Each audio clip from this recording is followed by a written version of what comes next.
The golden light of Guanghua's crystal chandeliers reflected off the polished marble floors, casting long, elegant shadows across the city's elite. Xiao Jinwu adjusted his silk tie, his face a mask of cold authority as he held his phone to his ear, finalizing a deal that would cement his control over the Busan docks.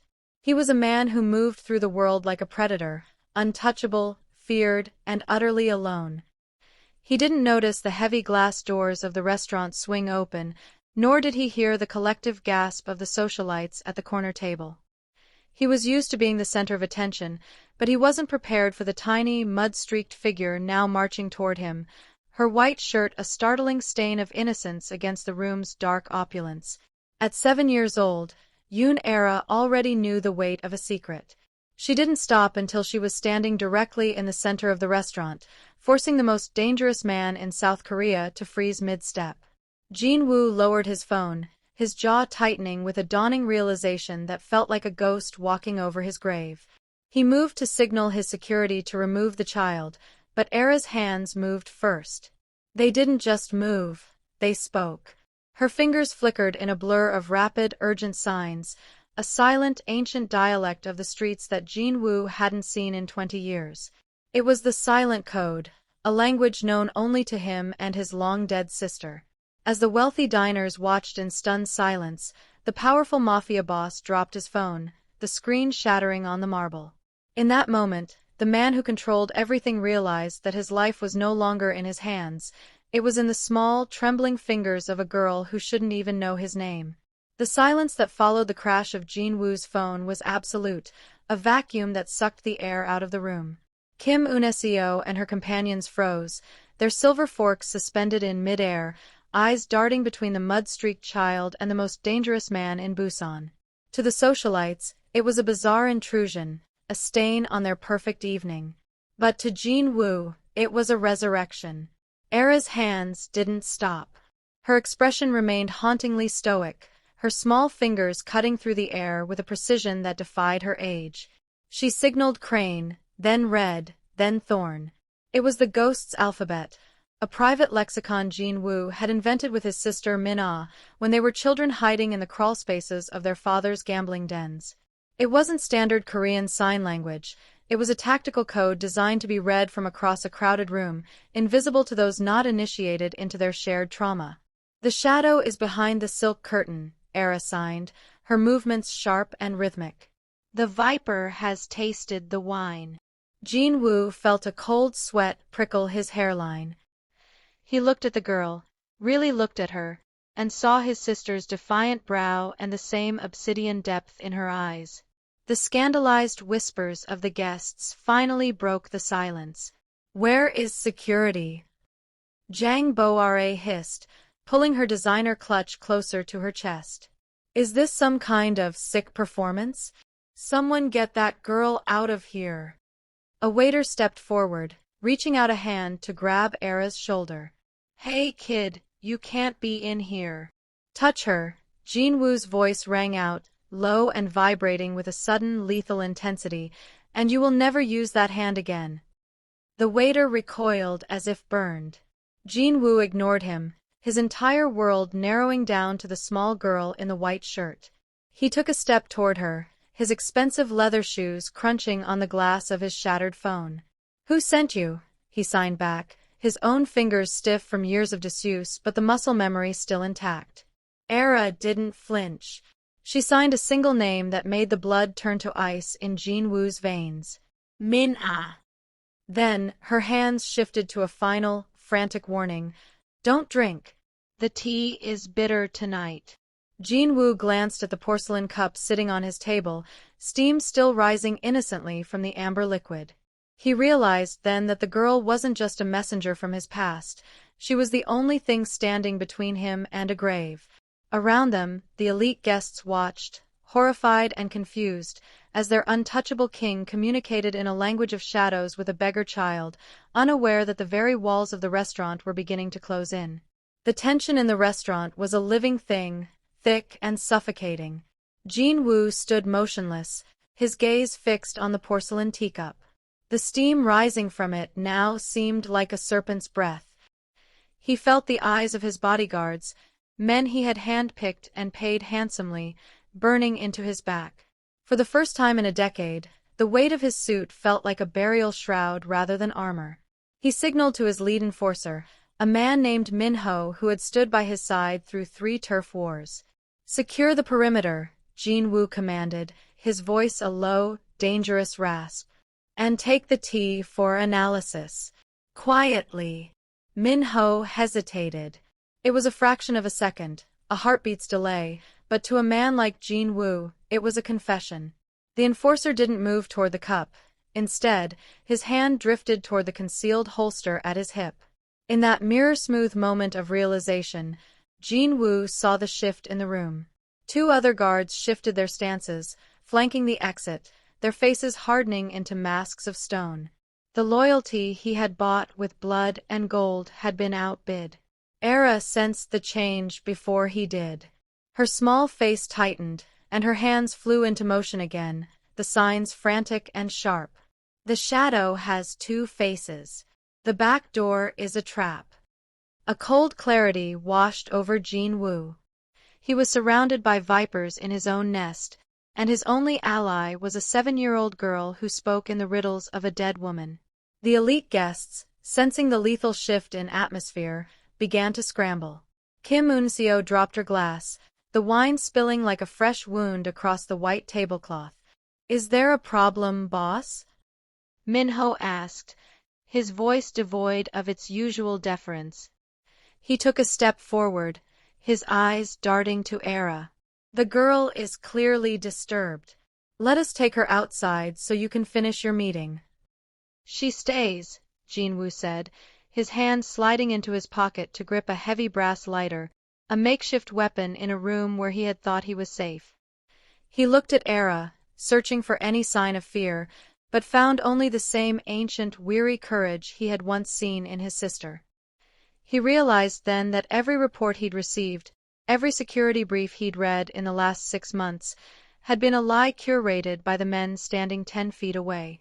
Era was the only conduit to a truth he had been too arrogant to see. "Trust the small path," Era signed, pointing toward the heavy velvet curtains that led to the industrial kitchen. Jin-woo didn't hesitate. He reached down, his large scarred hand closing gently around Era's small one. The contrast was startling, the predator and the child, bound by a ghost's alphabet.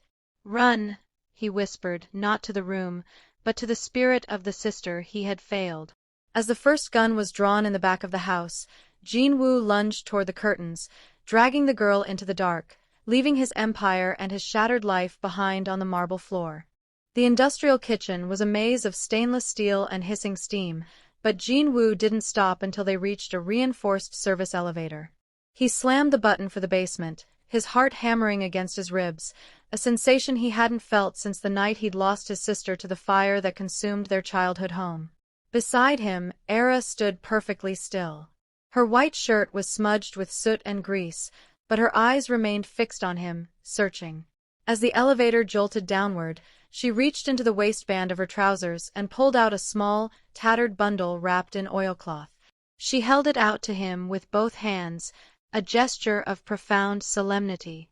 Jin-woo took it, his fingers brushing against hers. Inside the cloth was a single, aged photograph, its edges curled and yellowed. He felt the air leave his lungs. It was a picture of Min-ah. She looked younger than the last time he had seen her, her hair tied back in the same practical style Era wore now. She was smiling, holding a newborn baby wrapped in a tattered blanket. But it was the inscription on the back that broke through Jin-woo's icy composure. In his sister's elegant, slanted script, written in fading blue ink, were the words, "For Jin-woo. If the world forgets us, tell her our stories in the silence." Underneath the text was a small, hand-drawn diagram, the silent code for family. The realization hit him like a physical blow. 4 years, he had lived under the crushing weight of failure, believing Min-ah had perished alone. Instead, she had survived long enough to bring a life into the world, a legacy he had never known existed. Era wasn't just a messenger, she was the blood of his blood, the living embodiment of the sister he had mourned for 20 years. "She's gone," Era signed, her movements slower now, heavy with grief. She said you were the dragon who would protect the nest. Jinwoo looked from the photo to the girl. The resemblance was undeniable. The same stubborn jaw, the same quiet intensity. He realized then that Park Sang-ho hadn't just been trying to kill him, he had been trying to erase the last piece of the Seo family line. The betrayal wasn't just corporate or political, it was a desecration. He knelt on the vibrating floor of the elevator, bringing himself level with Era. For the first time in his adult life, the king of Busan let the mask of the predator slip. He didn't sign back with the cold precision of a boss. He signed with the trembling hand of a brother. "I am the dragon," he vowed, the ink on the photo blurring as his eyes welled. "And no one touches the nest." The elevator doors opened into the dim, concrete chill of the parking garage. The shadows were thick, and Jinwoo knew his men would be waiting, guns drawn. But as he stood up, tucking the photograph into his breast pocket against his heart, he didn't feel like a man on the run. He felt like a man who finally had something worth fighting for. The parking garage was a cavern of concrete echoes and the smell of ozone. Jinwoo didn't head for his armored sedan, it was a tracking device on wheels, a steel coffin waiting to be triggered. Instead, he scooped Era up, her small frame surprisingly light against his chest, and sprinted toward the maintenance exit that bled into the labyrinthine alleys of Seoul. The transition from the opulent silence of the restaurant to the humid, neon-drenched chaos of the city was jarring. Behind them, the heavy fire doors burst open. The rhythmic thud of tactical boots on pavement told Jinwoo that his former men were no longer pretending. They weren't coming to talk. They were coming to sweep the board clean. "Keep your head down," Jinwoo whispered, his breath coming in sharp, controlled bursts. He plunged into the narrow veins of the city, weaving through stalls of steaming tteokbokki and under low-hanging electrical wires that sparked in the evening mist. The city, usually a playground for his greed, had become a gauntlet. Every flickering neon sign felt like a searchlight, every crowded intersection was a potential kill zone. A black SUV careened around a corner 2 blocks ahead, tires screeching as it jumped the curb to block their path. Jinwoo skidded to a halt, his eyes scanning the environment with the cold efficiency of a hunted predator. To the left, a steep set of stone stairs led up toward the old residential district of Namsan. "The high ground," Era signed against his shoulder, her fingers small but steady even as they moved at a dead run. He took the stairs 3 at a time. Halfway up, the first shot rang out. The bullet hissed past his ear, shattering a ceramic planter on a nearby balcony. Jinwoo didn't return fire. He couldn't afford the delay of a gunfight while carrying the only thing in the world that mattered. They crested the hill and dove into a sea of laundry lines and narrow pedestrian paths. The rain began to fall then, fine, silver needles that blurred the neon glow of the skyscrapers in the distance. Below them, the flashlights of the Biko syndicate hunters bobbed like angry fireflies.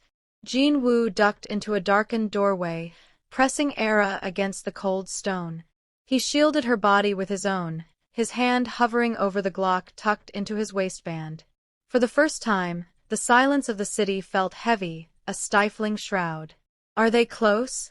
he signed, his fingers damp with rain.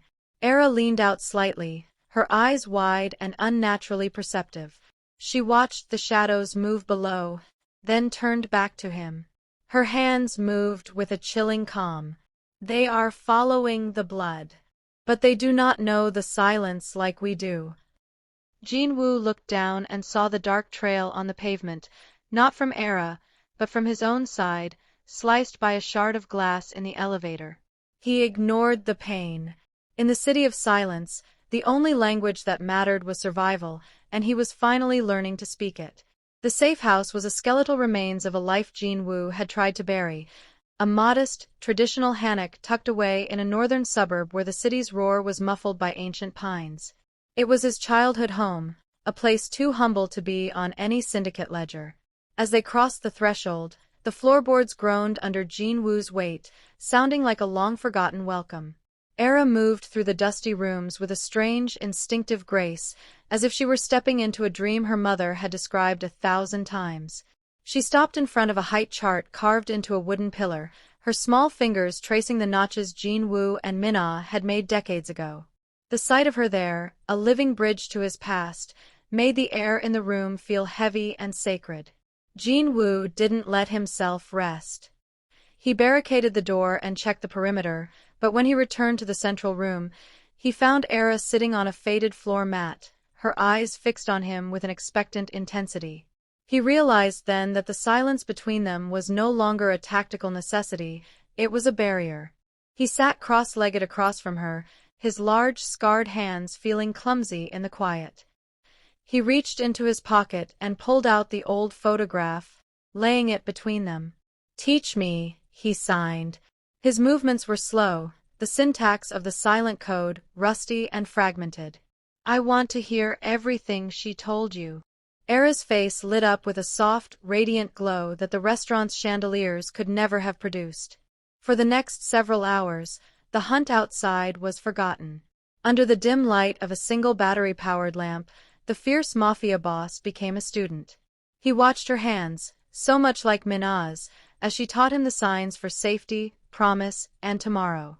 She told him, through a flurry of motion, how his sister had watched his rise from afar, proud of his strength but mourning the heart he had turned to stone. She signed about the long nights of hiding and the stories of the dragon who would one day come to find them. As Jin-woo mimicked her gestures, the calluses on his fingers felt less like the tools of a killer and more like a map home. He was learning more than a language. He was learning how to be a man who didn't need to roar to be heard. By the time the moon reached its zenith, Jin-woo could finally sign a full sentence without hesitation. "You are safe here, Era." The little girl leaned forward and rested her forehead against his. In the profound stillness of the forgotten house, Jin-woo realized that while he was protecting her life, she was busy saving his soul. But as a floorboard creaked in the distance, not from the wind, but from a deliberate weight, he knew the sanctuary was temporary. The world of blood was coming for the world of silence. The battery-powered lamp flickered, casting long, skeletal shadows against the paper-thin walls of the hammock. Jin-woo's phone, which he had salvaged from the car's emergency kit, buzzed with a series of encrypted files sent from a ghost contact he had maintained for years. As he swiped through the data, the true depth of the rot in his organization was laid bare.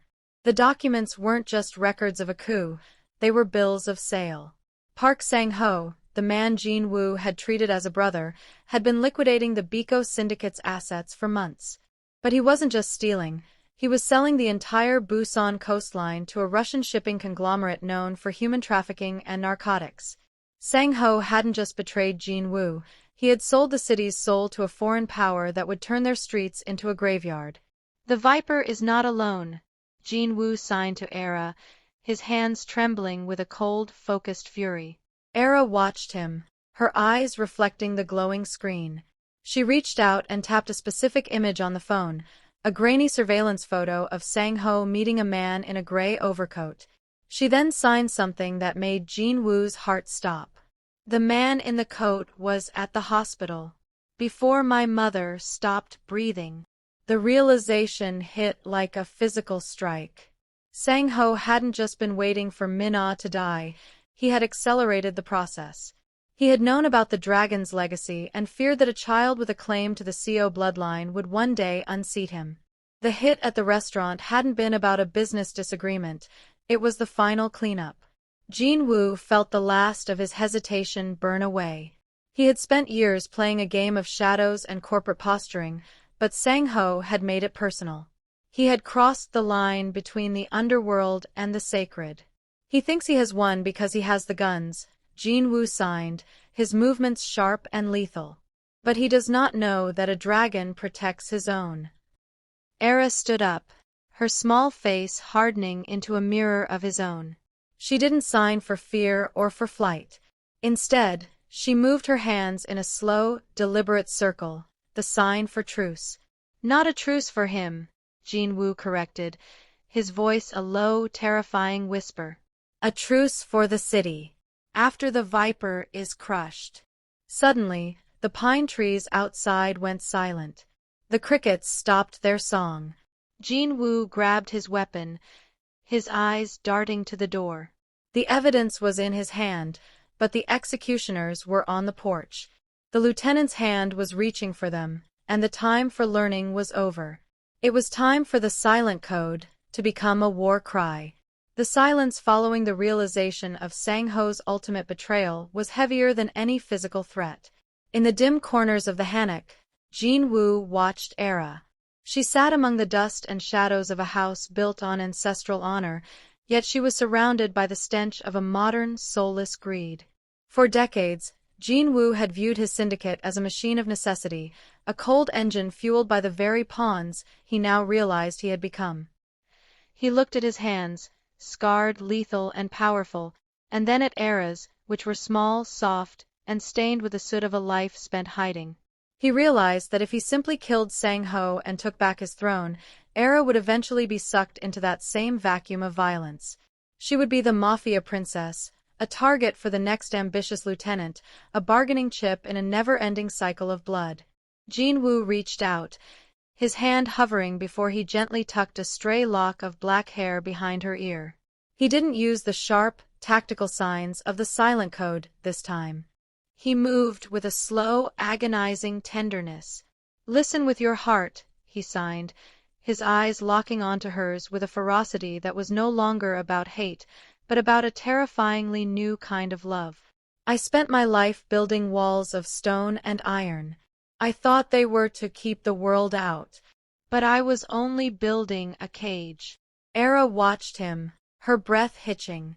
"I promise you," Jinwoo continued, his fingers steadying as the vow took root in his soul. "You will never be a piece on a board. You will never be used to settle a debt or start a war. The dragon is done fighting for territory. From this night on, I only fight for your voice." He took her small hands in his, pressing them against the photograph of Minna that sat between them. "You will go to school. You will speak in whatever language you choose. And you will never ever have to sign a warning in a restaurant again." Era's lower lip trembled, the mature mask she had worn since bursting into Gwanghwa finally cracking.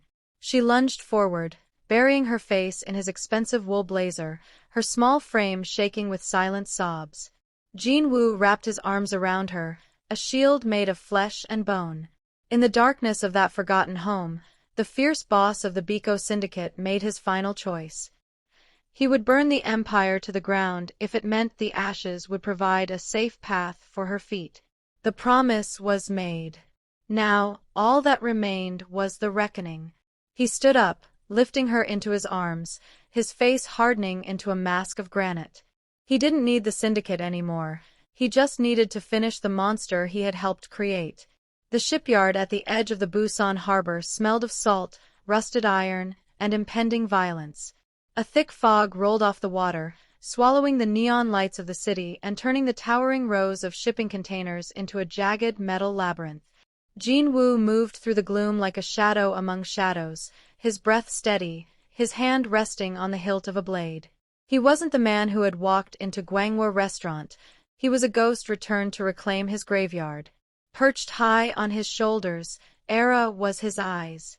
In the suffocating mist, sound was deceptive, echoing off the steel walls, but the silence was where Era thrived.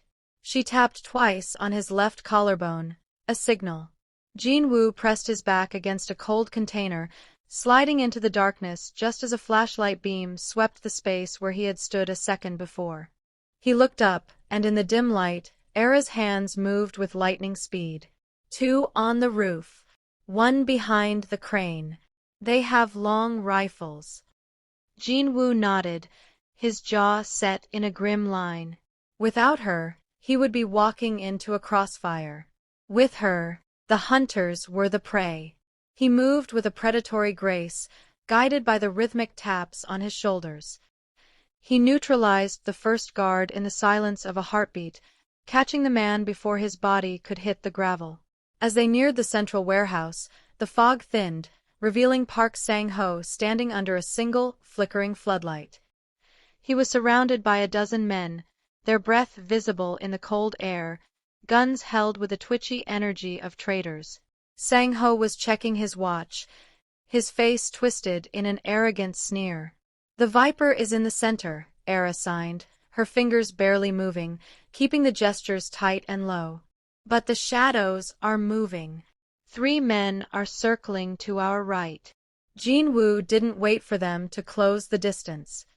He set Era down behind a heavy industrial crate, pressing a finger to his lips. He signed one last message: stay in the silence. Wait for the dragon's roar. He stepped out of the fog, not with a flourish, but with the terrifying stillness of a man who had already accepted his end. The guards scrambled, leveling their weapons, but Jin-woo didn't look at them. His eyes were fixed on Sang-ho. You sold the docks to the Russians, Sang-ho. Jin-woo's voice cut through the hum of the distant harbor, low and vibrating. You killed my sister, and you tried to kill the only thing left of my blood. Sang-ho laughed, though it sounded thin against the vastness of the shipyard. You're alone, Jin-woo. A king without a crown, carrying a brat who can't even scream when I kill you. High above, Era's hands flashed a final urgent warning to Jin-woo, signaling the hidden sniper's movement in the rafters. Jin-woo didn't need to hear it. He felt the shift in the air. As the first shot rang out, Jin-woo dived into the fray, a whirlwind of redirected force and lethal precision, guided by the silent signals of a girl who had turned the darkness into his greatest ally. The chaos of the shipyard eventually gave way to a dawn that broke gray and clean over the Busan harbor. In the aftermath of the fire and the fallen, the Biko syndicate did not collapse. It evolved. The Viper had been removed, and with him, the rot of foreign interests and the old ways of mindless bloodshed. Jin-woo did not return to the throne as a warlord, but as a ghost who had decided to walk in the light. 6 months later, the prestigious Gwanghwa restaurant was no longer a place of hushed, fearful whispers. The heavy glass doors were now wide open to the salty breeze, and the elite guests like Kim Un-seo and Jang Bo-ra still frequented the establishment, though the atmosphere had shifted from cold opulence to a vibrant, living warmth. The restaurant had become the flagship of the CO Foundation, a legitimate enterprise dedicated to urban redevelopment and the support of the city's silent and forgotten children. Jin-woo stood by the large floor-to-ceiling window, looking out at the city he had once terrorized. He wore a charcoal suit, but the predatory edge in his eyes had been replaced by a quiet, grounded peace. He was no longer looking for shadows. He was watching the reflection of a little girl in the glass. Era approached him, her white shirt now crisp and clean, her hair tied back with a ribbon that matched the blue of the morning sky. She carried a book of linguistics, her education no longer a dream but a daily reality. She stopped a few feet away, her expression serious as she raised her hands. The school called, she signed, her movements fluid and joyful.